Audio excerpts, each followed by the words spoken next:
lei e os profetas vigoraram até João. A partir dele é o evangelho do reino. Alô, alô. Terezinha, alô, atenção. A lei e os profetas vigoraram até João. Não quero falar. Fala, Jesus. As tuas palavras, a tua palavra, Jesus. Fala a tua palavra para o teu povo. A lei e os profetas duraram até João. Deste tempo em diante, o reino de Deus vem sendo anunciado. Essa série podia acabar aqui. Vou para casa, pego isso aqui, estou até nervoso. E eu ficaria agora todos esses meses de férias na pandemia. Não sabe pregar. Nossa vida religiosa evangélica é uma vida veterotestamentária. Nós buscamos a unção de Elias, a unção de Moisés, o poder de Josué, a força de Sansão. Nós queremos as marcas e o poder da cobertura espiritual de Davi e a espada de Josué. E temos espada, e temos arca, e temos os nossos talites, e temos os nossos símbolos. E nós temos o menorá, e temos a mezuzá, e temos um monte de coisa. Um monte de badulaque. Nós temos um altar cheio de bugigangas. Bugigangas espirituais que nos trazem poder e unção. O pedaço da capa do Elias, sabe aquelas coisas? É como se nós pegássemos esses objetos, ficássemos esfregando na cabeça para receber poder, como se Jesus não existisse. Você não precisa concordar com o que eu falo, mas você precisa concordar com essa palavra, porque nela está a nossa vida. E se você não crê nessa palavra, você está fora de Deus, fora do seu reino, porque a lei e os profetas vigoraram até João. Visto, é Lucas escrevendo, que muitos já empreenderam uma narração coordenada dos fatos que entre nós se realizaram, está falando da história de Cristo, conforme nos transmitiram os que desde o princípio foram deles testemunhas oculares, os apóstolos, e ministros da palavra, sim, os apóstolos de Cristo. Igualmente a mim, pareceu bem, depois de cuidadosa investigação de tudo desde a sua origem, dar-lhe por escrito, excelentíssimo Teófilo, uma exposição em ordem, para que você tenha plena certeza das coisas em que foi instruído. Senhor, fala ao nosso coração, nos abençoa, ministra-nos na Tua palavra, nos edifica, é o que te pedimos em nome de Jesus. Amém. Eu não sei se você já tinha lido a abertura do Evangelho de Lucas. Geralmente nós estamos acostumados a ter contato com a palavra no momento da pregação. Então os textos que você já leu foram aqueles que foram lidos em algum momento na igreja, em alguma celebração, em algum congresso. E enfim, você acaba tendo contato com as escrituras no momento em que você está numa comunidade, numa igreja, num prédio chamado igreja, ou fazendo algum estudo que alguém está ministrando. Eu não sei se você tem o hábito seu de leitura das escrituras. E a segunda coisa é que se você tem esse hábito de leitura das escrituras, quando você... na sua casa, gasta um tempo para isso, se você tem o hábito de ler na sequência, de compreender tudo, ou se você abre em qualquer lugar. É como pegar uma história no meio do caminho, é complicado. Eu sou bem desse tipo, a Blanche fica brava comigo, ela deve estar me assistindo, mas quando eu entro na sala ou na cozinha, que tem uma TV ali, que pega os canais abertos enquanto ela cozinha, então está passando algum filme, algum episódio de alguma coisa, alguma novela, eu sento ali e fico, quem é esse? Por que ele está falando isso? Ela fala, agora você pega no meio, agora você me deixa assistir. Está certa ela, eu estou errado. Mas a nossa vida cristã tem se desenvolvido muito dessa forma. Com coisas, textos esparsos e deslocados e que não formam na nossa mente uma ideia global e ordenada sobre a vida de Deus para o homem descrita na sua palavra. Então a gente fica preso sempre a focos e quando alguém diz alguma coisa, nós entramos em discordância, mas nós sempre estamos entrando no meio da história. É por isso, você sabe, que eu gosto de fazer séries expositivas. Ainda que nós façamos de maneira temática, por exemplo, como foi a última semana, que tinha um tema, a última semana, mas nós colocamos os fatos em ordem dentro daquela semana dos evangelhos, para que possamos entender a história que nós estamos aprendendo. Dela depende, dessa compreensão, depende nossa espiritualidade, nossa devoção, nossa edificação, nossa missão e a transformação da nossa vida em novas criaturas. Eu não posso brincar com isso como se fosse uma caixinha de promessas que eu retiro um versículo aqui ou outro ali, ou os mais velhos como eu, que vem um realejo tocando uma musiquinha, joga uma moeda e o periquito vem e tira um pensamento para você. Não é um realejo. Tem começo, meio e fim. Tem pessoas por trás disso. Essa abertura de Lucas é muito interessante porque nos mostra que existe um amigo. Meu caro amigo Teófilo. Lucas escreveu o seu evangelho para Teófilo. Teófilo provavelmente seria não judeu, um romano ou um grego, mas os estudiosos acreditam que ele fosse grego. Não sabiam se Teófilo seria o nome próprio dele ou se seria um apelido, mas é bem provável que fosse o nome próprio, porque Teófilos significa o amigo de Deus. Philos é amor ou amizade, e Theos é Deus. Teófilos seria o amigo de Deus. Pode ser que por ele ter se convertido fosse um apelido, ou que fosse o seu próprio nome mesmo, mas isso pouco importa. Teófilo era a pessoa que deve ter perguntado para Lucas: ô Lucas, eu recebi umas notícias aqui, eu comecei a crer nesse Jesus, mas eu queria entender mais. Provavelmente houve um pedido antes dessa abertura do livro de Lucas. Provavelmente esse Teófilo, um gentio que não era judeu, ouve falar sobre Cristo. Cristo é uma revelação de vida a ele. E aquilo, como quando a gente encontra Jesus Cristo e parece que cai em escamas dos nossos olhos e a sua presença nos invade, o seu Espírito faz morada em nós e a gente começa a enxergar a vida de um outro jeito, mas por ser um gentio, ele falou: ô Lucas, explica para mim. É bem provável, pelo fato de que Lucas diz excelentíssimo Teófilo, esse tipo de saudação era feito para pessoas nobres. Talvez mais de maneira pormenorizada aos governantes e pessoas de destaque.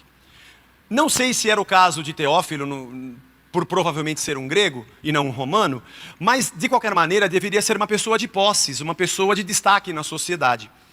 E pelo fato de que o Evangelho de Lucas é um livro grande, se não me engano, o maior do Novo Testamento, e além deste, Lucas também escreveu Atos dos Apóstolos. E se você ler a abertura de Atos dos Apóstolos, como essa abertura de Lucas, você vai ver que Atos dos Apóstolos, Lucas escreveu também para Teófilo. Naquela época, o papiro não era uma coisa que você passa numa calunga da vida e compra o papel que você quiser. Não era assim. Acredita-se que Marcos tenha o evangelho mais compacto e mais curto, um dos motivos pelo fato dele ter menos dinheiro para comprar papiro. E aqui provavelmente esse homem nobre, Teófilo, tenha sido a pessoa que seja o patrocinador de Lucas. Eu te mando a tinta, eu te mando a pena e eu te mando muito papiro, mas você me escreve tudo. E aí Lucas abre essa carta, esse evangelho é como uma carta para Teófilo, dizendo: ó Teófilo, eu sei que muita gente gastou tempo descrevendo a narrativa dos fatos que aconteceram. Gente que foi testemunha ocular e ministros da palavra. Lucas está falando dos seus apóstolos. Inclusive falando provavelmente sobre Mateus, que já teria escrevido o seu evangelho, baseado propriamente em Marcos, que foi alguém que caminhou com Pedro e com Paulo. E tinha muitas informações. E o testemunho verbal de todos os apóstolos. E Lucas disse: eu preferi. Ele poderia dizer: olha, eu vou te passar isso aqui, vou ver se algum escriba copia o que Mateus disse, o que Marcos disse. Mas Lucas disse: eu fiz uma acurada investigação. Eu preferi olhar bem os fatos e percorri os lugares e entrevistei pessoas para te dar uma descrição bem ordenada dos fatos, para que você tenha certeza das coisas que você ouviu. O evangelho de Lucas é o esforço de um homem. Lucas era um médico. Faça o caminho das letras e você vai aprender isso quando estudar o Evangelho de Lucas. Ele era um homem da ciência da época, ciência conhecida da época. O grego koiné do livro de Lucas, ele é mais rebuscado do que os outros.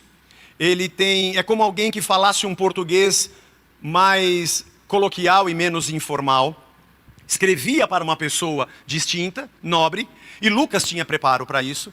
E quando você estuda as línguas originais, eu sou um estudioso, gosto de estudar grego, mas eu não tenho ainda essa capacidade de discernir quando uma linguagem é mais rebuscada do que outra.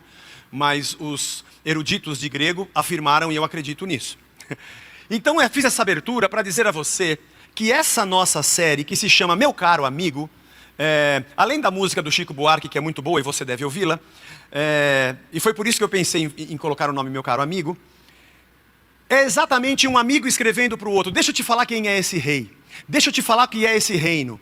E depois de ele explicar no Evangelho quem é o rei e quem é o reino, ele ainda escreve um segundo, que é Atos dos Apóstolos, que conta a história do desenvolvimento da sua igreja e da expansão dessa igreja pelas mãos de Paulo. Quem já estudou Atos dos Apóstolos sabe. Então Lucas escreveu para um amigo: meu caro amigo, eu vou escrever o que aconteceu com o rei e o que é esse reino. E no segundo livro, eu vou te escrever para você entender o que aconteceu com as pessoas que creram nesse rei e nesse reino. E o que é essa igreja que nasceu a partir disso. E eu acredito que durante essa série, nós vamos ter um aprendizado muito profundo sobre a nossa vida, individualmente em relação ao rei, ao seu reino, e o que isso significa para nós como comunidade de discípulos de Jesus. Dentro dessa abertura de Lucas, eu estou só na abertura por enquanto, do capítulo 1 ao capítulo 3 do seu evangelho, ele descreve o nascimento de João Batista, ele descreve o nascimento de Jesus Cristo, e ele descreve a situação política, social e religiosa daquela época, nos 3 primeiros capítulos. Ele demonstra nos 3 primeiros capítulos, e você deve ler depois porque não daria tempo aqui, de que Jesus de Nazaré é o Messias prometido no Antigo Testamento. Ele fala também que esse Jesus é um Deus encarnado entre os homens, dá evidências disso. E também que o reino desse Messias não tem a ver com esse mundo. Se você ler os 3 primeiros capítulos, nessa abertura do Evangelho de Lucas, escrito para o seu caro amigo Teófilo, ele vai abrir o seu livro dando essas 3 perspectivas, já para situar Teófilo sobre o Antigo Testamento, que para eles não chamava Antigo Testamento, chama para nós. Mas os escritos dos profetas, da lei, dos salmos, tinham a ver com esse Jesus, que esse Jesus era Deus entre os homens e que o seu reino não tinha a ver com esse chão. E são essas 3 coisas que nós vamos fazer na abertura desta série, nesses 3 primeiros domingos. Hoje, especificamente, eu quero falar com você sobre João Batista, porque ele descreve com minúcias a vida e o ministério de João Batista. E eu espero que você possa perceber isso e que você se abra para compreender o rei e o reino. Por isso, Lucas, do capítulo 1 que nós estamos, a partir do versículo 5 até o verso 17, nós temos uma narrativa. Nos dias de Herodes, o rei da Judéia, houve um sacerdote chamado Zacarias, do turno de Abias. A mulher dele era dos filhos de Arão e se chamava Isabel. Bom, ele era sacerdote, Zacarias, e a mulher dele era dos filhos de Arão. Eles eram provavelmente da tribo de Levi, eles eram da raiz sacerdotal de Israel. Ambos eram judeus, ambos eram juntos diante de Deus, vivendo de forma irrepreensível em todos os preceitos e mandamentos do Senhor.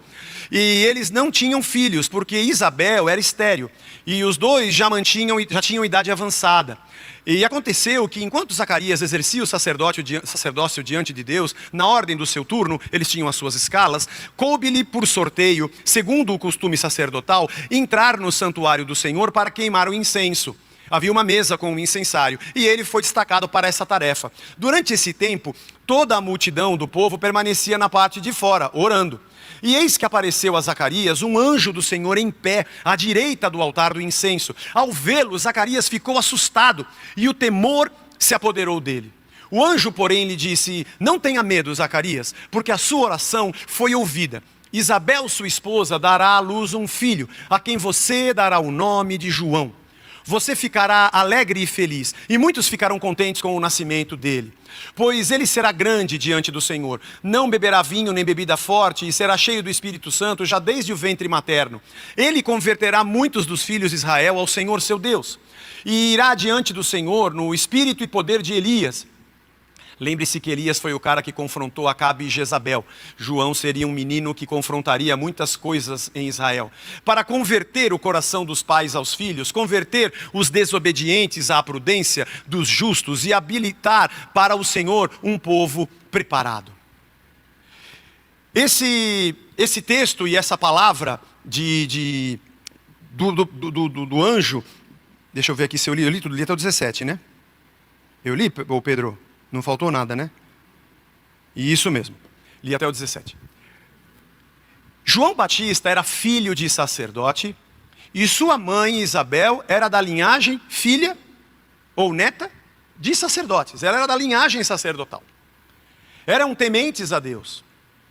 E diz o texto que Zacarias, o seu marido, ele era um homem temente, ambos eram tementes a Deus. Apesar de que nos dias de Jesus, e nós já falamos isso várias vezes aqui, nós tínhamos uma religião bastante conturbada no que diz respeito à vocação, sacerdócio, espiritualidade, sinceridade, verdade, pureza, transparência. Era muito duvidosa a maneira como a classe ou a casta sacerdotal se comportava. Apesar disso, havia um homem chamado Zacarias, que era um sacerdote, era da tribo de Levi, casado com uma mulher de descendência sacerdotal, mas ele era temente a Deus. E Deus disse a ele: você vai ter um filho, sua mulher é estéril, mas você vai ter um filho, e o nome dele será João. João era filho de sacerdote. Filho de sacerdote, segundo a lei, teria o ofício sacerdotal. A tribo dos levitas era marcada pela característica de que eles não tinham herança na terra.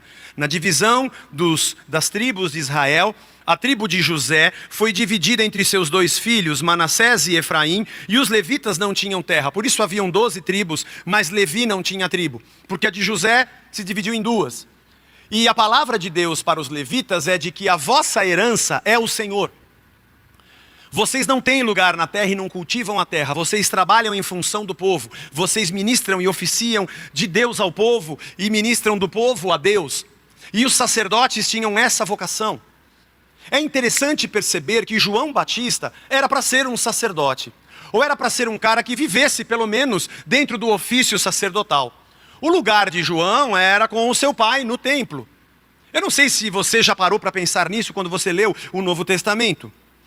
Lucas capítulo 3, verso 16, um pouco mais adiante, estamos na abertura deste livro, diz que no 15º ano do reinado de Tibério César, sendo Pôncio Pilatos governador da Judéia, Herodes, tetrarca da Galileia, seu irmão Felipe, tetrarca da região da Itureia e Traconites, e Lisânias, tetrarca de Abilene. Então ele dá aqui as tetrarquias, quem eram os 4 governadores do lado de Roma.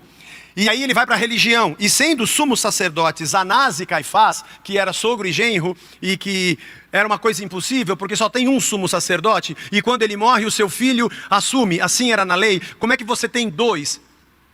Na verdade já havia um conluio com Roma, e o sacerdócio já não era vitalício, e essa escolha tinha também um perfil e um pressuposto político na relação do templo com Roma, e dos benefícios que os saduceus, que indicavam os sacerdotes, recebiam. Então, Anás e Caifás eram sumos sacerdotes. A palavra de Deus veio a João, filho de Zacarias, no deserto. Ele percorreu toda a região das imediações do rio Jordão, pregando o batismo de arrependimento para a remissão dos pecados. Como está escrito no livro das palavras do profeta Isaías: vós que clama no deserto, preparem o caminho do Senhor, endireitem as suas veredas. Todos os vales serão aterrados, todos os montes e colinas serão nivelados, os caminhos tortuosos serão retificados, e as estradas irregulares serão aplanadas, e toda a humanidade verá a salvação de Deus. O ministério de João é o cumprimento de Isaías capítulo 40, versos de 3 a 5. Eu não vou ler, para que a gente ganhe tempo. Mas depois leia Isaías 40, de 3 a 5. Porque é exatamente esta profecia. Isaías estava profetizando que haveria um antecessor do Messias. O que Lucas está escrevendo para o seu caro amigo Teófilo? Olha, esse João Batista, ele era um precursor do Messias. Para você ter o sinal de que Jesus é mesmo o prometido. Desde Isaías capítulo 40, haverá uma voz clamando no deserto para que as pessoas se endireitem, para que elas se arrependam. E o mais interessante é que a palavra de Isaías não dizia que essa voz viria de dentro do templo. A profecia de Isaías não dizia que a voz viria do meio dos sacerdotes, ou que viria do meio dos homens da religião. Essa voz viria do deserto. Esse anúncio do novo rei e do novo reino, que desde o capítulo 9 de Isaías, você já conhece a profecia, porque um menino nos nasceu e um filho se nos deu, e o seu nome será maravilhoso, Deus forte, Pai da eternidade, príncipe da paz, maravilhoso conselheiro, Deus forte, Pai da eternidade, príncipe da paz, e o seu reino não terá fim. Esse reino que era esperado pelo povo judeu, esse Messias que era aguardado desde a promessa do Éden no pecado, passa pela boca do profeta e diz: uma voz vai clamar no deserto para que seja um sinal do reino que está chegando. Essa voz foi exatamente João Batista. Você está entendendo, o Teófilo? Quando te falarem de João Batista, ele é esse cara. Ele é essa pessoa. Eu sei que você está ouvindo sobre Deus dos judeus, mas você não está ouvindo dos sacerdotes. Eu sei que foi pregada a palavra da salvação em Cristo, mas você não viu isso partindo do templo. Não foi a religião da época judaica que trouxe a você essa informação, não é?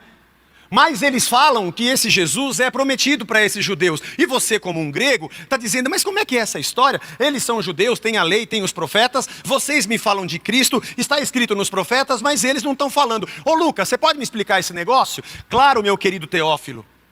Esse Deus não vem da religião. Esse Messias não parte deste lugar. A religião tardia, o judaísmo tardio dos dias de Cristo, ele é muito diferente do judaísmo que nós hoje lemos no Antigo Testamento. Deixa eu dizer particularmente aqui. No Antigo Testamento, você vê reis, sacerdotes, profetas, você nunca leu escribas, que eles eram uma classe, que dentro da religião cumpriam uma tarefa de ensino e didático para o povo.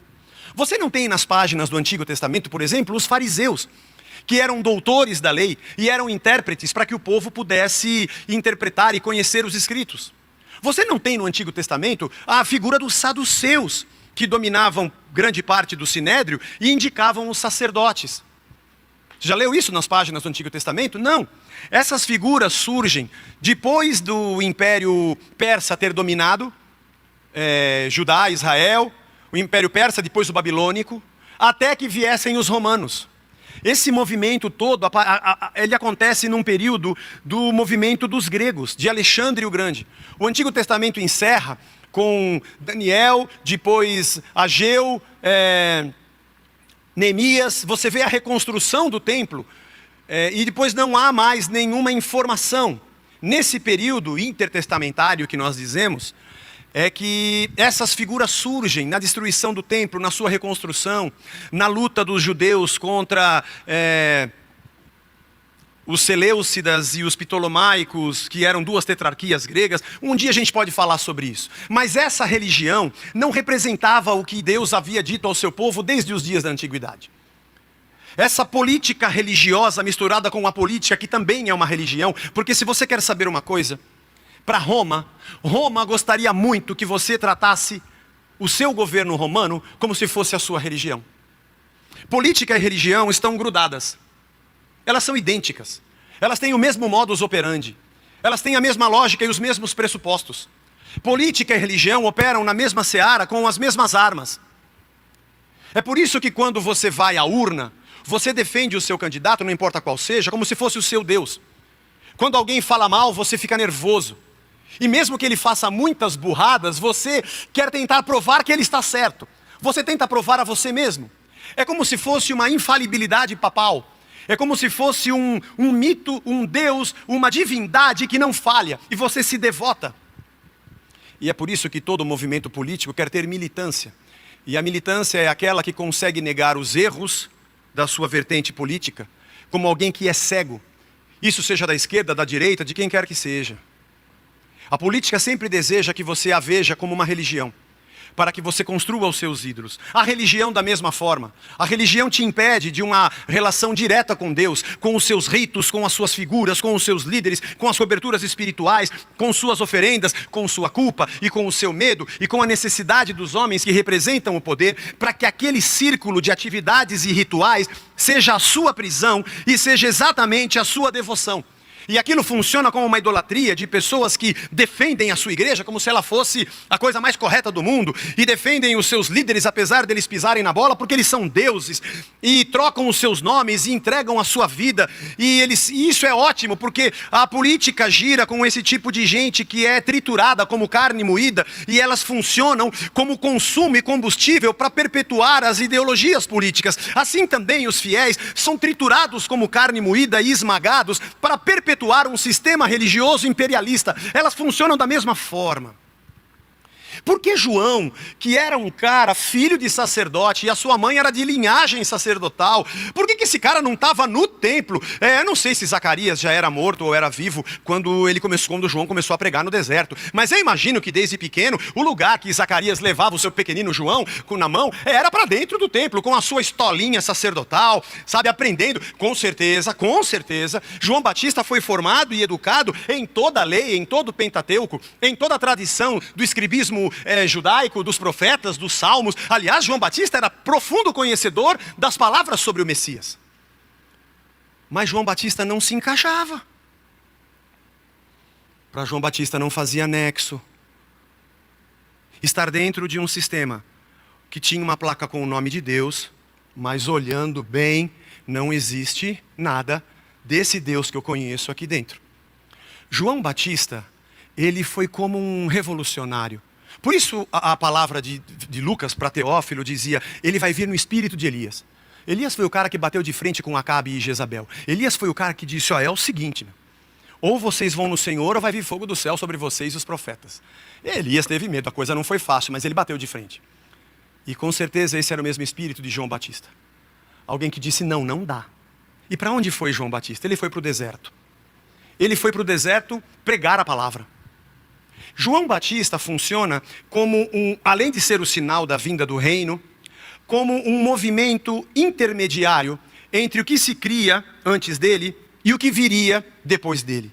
Em Lucas capítulo 7, verso 25, o texto nos diz assim: o que vocês foram ver? Um homem vestido de roupas finas? O que se veste bem e vive no luxo, mora nos palácios reais? Sim, o que vocês foram ver? Um profeta? Jesus dizendo, sim, eu digo, muito mais do que um profeta. Esse é aquele de quem está escrito, eis que envio adiante de vocês o meu mensageiro que preparará o caminho diante de você. E eu lhes digo que nascidos de mulher ninguém é maior do que João, mas o menor no reino de Deus é maior do que ele. E agora eu quero que você leia comigo Lucas 16, 14, que diz assim, os fariseus que eram avarentos, ouviram tudo isso e zombavam de Jesus, mas Jesus lhes disse, vocês são os que se justificam diante dos homens, mas Deus conhece o coração de vocês. Pois aquilo que é elevado entre os homens é abominação diante de Deus. A lei e os profetas duraram até João. Desde esse tempo, o evangelho do reino de Deus vem sendo anunciado. E todos se esforçam para entrar nele. É mais fácil passar o céu e a terra do que cair um tio sequer da lei. Jesus, mais adiante, diz, não houve profeta maior do que João, contudo nós somos humildes e qualquer um no reino é maior do que ele, mas dizendo da sua importância e dizendo que até João, a lei e os profetas vigoraram até João. A partir dele é o evangelho do reino. Alô, alô, Terezinha, alô, atenção. A lei e os profetas vigoraram até João. Não quero falar. Fala, Jesus, as tuas palavras, a tua palavra, Jesus, fala a tua palavra para o teu povo. A lei e os profetas duraram até João. Deste tempo em diante, o reino de Deus vem sendo anunciado. Essa série podia acabar aqui. Vamos para casa, pega isso aqui, estou até nervoso. E eu ficaria agora todos esses meses de férias na pandemia, não sabe pregar. Nossa vida religiosa evangélica é uma vida veterotestamentária. Nós buscamos a unção de Elias, a unção de Moisés, o poder de Josué, a força de Sansão. Nós queremos as marcas e o poder da cobertura espiritual de Davi e a espada de Josué. E temos espada, e temos arca, e temos os nossos talites, e temos os nossos símbolos. E nós temos o menorá, e temos a mezuzá, e temos um monte de coisa. Um monte de badulaque. Nós temos um altar cheio de bugigangas. Bugigangas espirituais que nos trazem poder e unção. O pedaço da capa do Elias, sabe aquelas coisas? É como se nós pegássemos esses objetos, ficássemos esfregando na cabeça para receber poder, como se Jesus não existisse. Você não precisa concordar com o que eu falo, mas você precisa concordar com essa palavra, porque nela está a nossa vida. E se você não crê nessa palavra, você está fora de Deus, fora do seu reino, porque a lei e os profetas vigoraram até João. Meu caro amigo Teófilo, esses caras que te anunciaram Jesus, e que você ficou, caramba, vocês falam de Jesus, das profecias, mas os caras ali da igreja, lá do templo lá, não falam desse Jesus. Ô Lucas, o que você me diz aí? Você me escreve uma carta e me escreve, Teófilo, depois de averiguar tudo, eu vou te passar tudo direitinho para você entender. Roma tinha um império, o templo tinha Anás e Caifás, mas a palavra estava no deserto com João. Não estava com eles. Isso é muito significativo. Mas muito significativo. Eu já vi líderes com a roupa de Elias. Parecia o Fred Flintstone. Ô Vilma! Outros que colocam uma estola sacerdotal. Outros que colocam, sei lá. Só faltava pôr a roupa de Adão, né? Vocês não colocaram ainda, né? Entrar peladão só com, como é que é? Largados e pelados, né? Não pode dar ideia que alguém vai vir. Só com uma plantinha aqui, ele e a mulher, Adão e Eva, a unção de Adão. A lei e os profetas vigoraram até João. Quem disse isso, Zé? Jesus, desculpe. A Bíblia acaba com a nossa religião. A Bíblia estraga a nossa religião. Meu caro amigo, você quer um conselho? Foge desses caras e junta com a galera do deserto. Outra coisa interessante é que João Batista no deserto pregava a palavra, essa é a descrição que nós lemos aqui de Lucas, né? E ele dizia que João Batista fazia o batismo pelo arrependimento dos pecados, para tudo. Se você é um judeu e se você cometer um pecado, tem uma lei. E a lei, se você ler Levítico, o pecado voluntário, o pecado involuntário, o pecado do sacerdote, tinha um tipo de oferta. Se seria uma pomba, uma rolinha, se seria um cordeiro, a oferta que era feita na Páscoa, como é que era a oferta que o sacerdote fazia anualmente para a expiação do pecado da nação. Você tem na lei todos os tipos de sacrifício específicos, quando a pessoa tinha um prurido, algum tipo de coisa na pele, o sacerdote olhava, ele ficava 7 dias fora do convívio, volta. Se ele orou e aquilo desapareceu, ok, ele faz uma oferta tal e agradece. Se não, deveria ser lepra, deveria ficar de fora. Quando a pessoa recebia uma bênção, aliás, Jesus chegou a curar pessoas e dizer, paralítico, né? Está lá em Mateus, você não fala para ninguém que eu te curei, vai para o templo e faz a oferta que Moisés determinou na lei. Porque quando eram abençoados, tinha um tipo de oferta para ser entregue. Enfim, se você tem pecado, você vai no templo com os sacerdotes e oferece a tua oferta. Ô João, quem foi que te disse que você fica aí no deserto dizendo que a pessoa que está arrependida, ela batiza? Não você tirou isso? Obviamente que essa galera do templo ia dizer, ele é um blasfemo. Eles odiavam João Batista. Por isso que ele estava no espírito de Elias. Ele batia de frente contra o sistema. Ele batia de frente contra o sistema das ofertas. O sistema dos sacrifícios. O câmbio que acontecia no templo. O movimento milionário que os saduceus, que eram uma aristocracia, porque tinham a permissão de Roma da exploração do povo, fazia dentro do templo.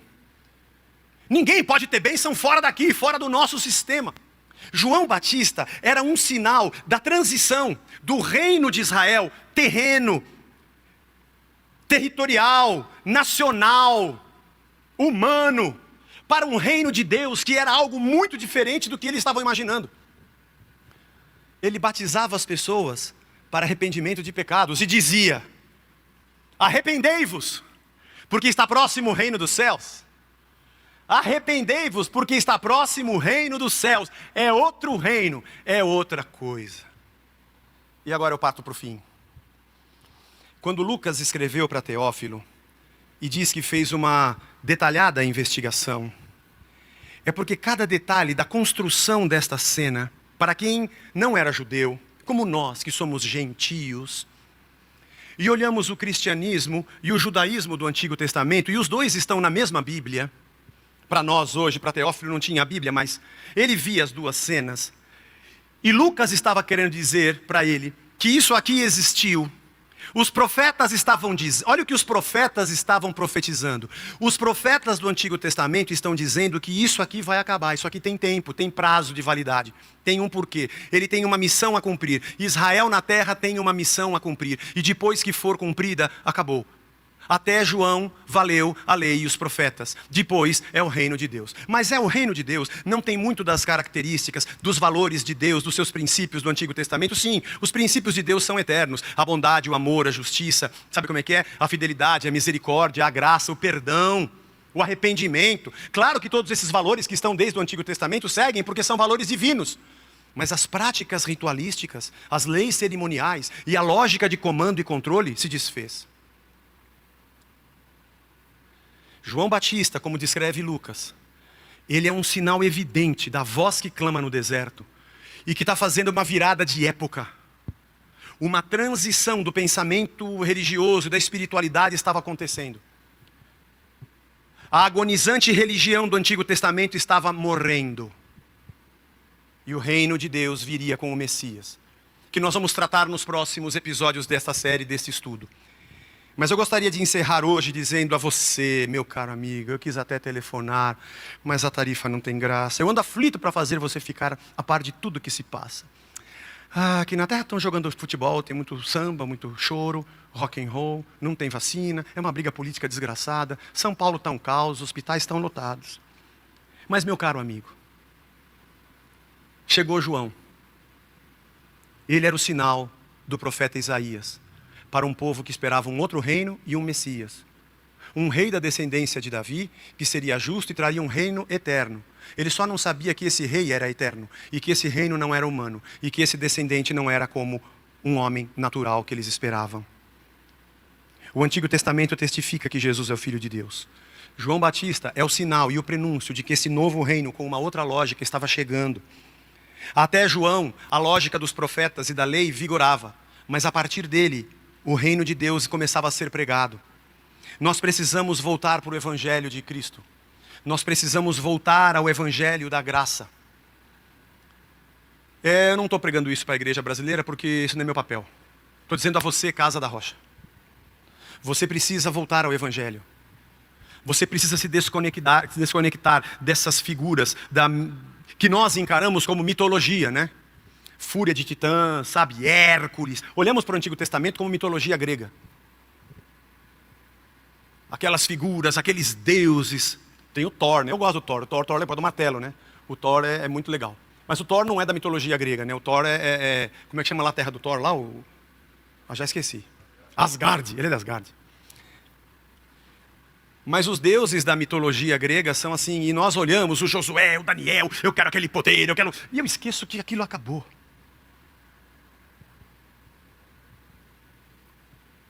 Por que você está dizendo isso? Eu não estou dizendo, me ajuda. Jesus disse isso. Cristãos precisam seguir a Cristo. Evangélicos precisam crer no Evangelho. Só que o Evangelho não está nos templos, nem com os sacerdotes, nem no sistema religioso. Deus visitou o seu povo no deserto, trazendo Moisés. Deus visitou Jesus no deserto e os anjos o serviram. Deus usou João no deserto como a voz que clamava. E eu preciso dizer a você, é para o deserto que a gente tem que ir. Para longe do sistema onde Deus não está. Porque a palavra estava com João. Meu caro amigo Teófilo, a primeira coisa que eu quero te explicar no começo desse livro é que apesar de tudo isso, do império, das tetrarquias, Anás e Caifás, mesmo João sendo filho de um sacerdote, ele não conseguiu ficar lá dentro e foi para o deserto. E a palavra de Deus estava com João no deserto. Tá afim? Está na hora de você arrebentar com essa estrutura religiosa que te parece tão segura e que há anos você serve e se converter a Cristo. Não, mas eu já sou. É mesmo? É mesmo? Você está preso a essas coisas, você é mesmo? Então tá bom. Eu vou para o deserto. Deus nos abençoe. Espera aí, João, põe água no feijão que tem mais um chegando. Senhor, nos abençoa nesta série que se inicia, tão especial. Para nós aprendermos muito sobre o nosso rei e sobre o teu reino. Para que ao longo dessa série, o nosso coração e nossa mente vá se desconectando de padrões humanos que nós julgávamos com a bondade do nosso coração, que ali tu estavas e que ali o Senhor agia. Apesar de que o Senhor está em qualquer lugar, mas nós precisamos de uma libertação. Leva a gente para o deserto, Senhor. Leva a gente com o João. Porque é ali que está a tua palavra. Fora desta lógica humana, terrena, corrupta. Mas perto da tua graça e do verbo de Deus. Abençoa o nosso domingo, nosso almoço com a família, nosso descanso, e a tua paz esteja sobre nós, em nome de Jesus. Amém.